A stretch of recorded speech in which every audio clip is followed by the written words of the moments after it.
आज मी 2014-15ची अशी आठवण सांगेन तुम्हाला. साल तेव्हाचंच असेल.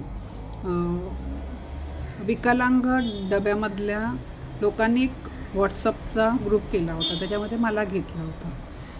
आणि एक जण, त्यावेळेला नंबर फक्त असायचा, नंबर घातलेला असायचा त्याचा. एक जण रोज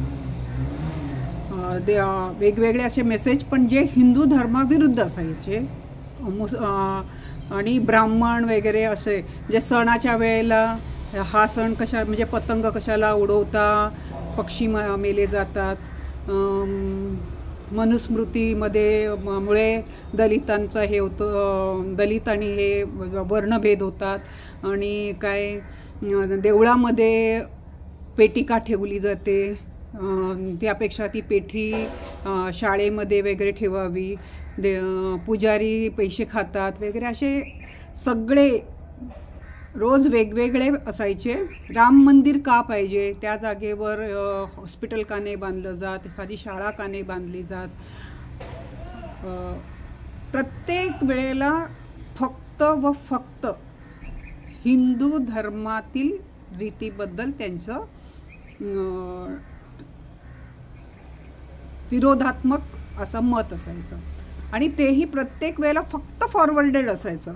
म्हणजे तो माणूस स्वतः काही बनवायचा नाही, कुणाचा तरी कुठला तरी मेसेज असायचा, तो त्याने फॉरवर्ड केलेला असायचा, प्रिंटेड मेसेज किंवा असा काही लिखित असेल तरी ते पण.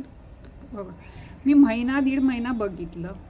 आणि मग आपण लोक भावूक ना, हो ते मंदिरात कशाला पाहिजे, शाळेत ठेवलं पाहिजे, आपण हॉस्पिटलच बांधलं पाहिजे, आपण लोक भाऊ, आपण सगळे त्याने तो जवळजवळ 100-150 लोकांचा असा ग्रुप असेल, त्यातले 5-10 जण तरी त्याला सपोर्टिंग करायचे.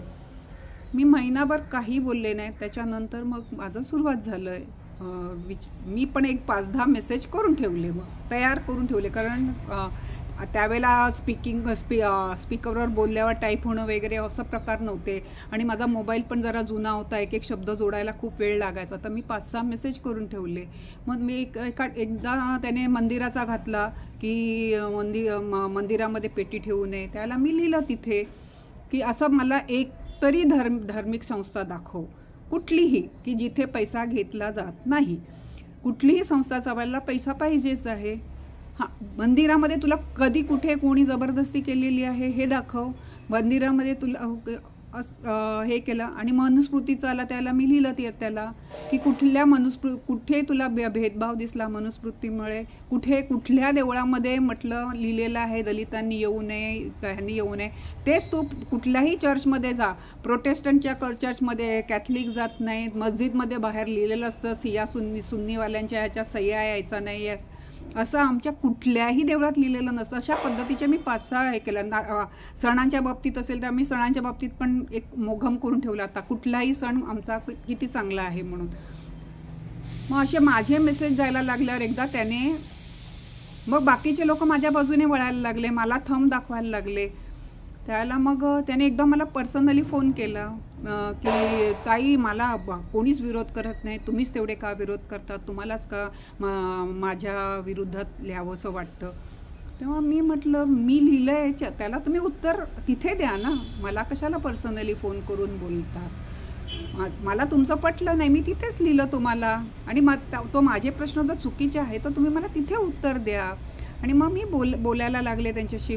5-10 मिनटं आम्ही बोलताना माझ्या लक्षात आलं बोलता बोलता की हा माणूस कन्व्हर्टेड ख्रिश्चन आहे. पहिल्यांदा त्याने सांगताना आडनाव त्याचं काळे सांगितलं. आणि मग मी बोलता बोलता मी त्यांना विचारलं, भाऊ तुम्ही कन्व्हर्टेड ख्रिश्चन आहात का? आणि मग लगेच ते हे झाले, मी काळे आहे. मी म्हटलं हो काळे आहे, काळेमध्ये पण मी बऱ्याच जणांचं बघितलं कन्व्हर्शन केल्यावर नाव बदलत नाहीत, आणि तुम्ही तशातलेच दिसतात. मग त्यांनी हे झालं. त्याच्यानंतर स्वतः ते त्या ग्रुपमधून लेफ्ट झाले. तर लक्षात ठेवा, आपल्याला भावनिक बनवतात.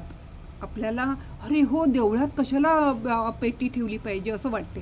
देवळात पेटी ठेवली, तुम्हाला कोणी जबरदस्ती केली आहे त्या पेटीत पैसे टाका म्हणून? कोणीही तुम्हाला जबरदस्ती करत नाही, या पेटीत पैसे टाका, इतकेच टाका.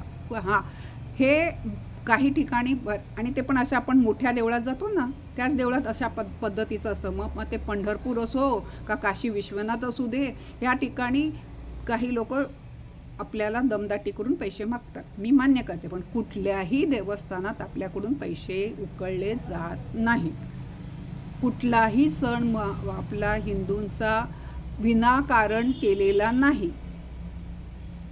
त्या ऋतुमानानुसार, त्या जागेनुसार एकच सण प्रत्येक ठिकाणी. संक्रांत हा साधा एक छोटासा सण प्रत्येक ठिकाणी वेगळ्या नावाने वेगळ्या पद्धतीने केला जातो.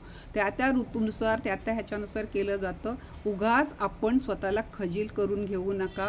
आपण हिंदू असल्याचा तुम्हाला मान असू दे नसू दे, पण कमीत कमी अपमानित मानून घेऊ नका.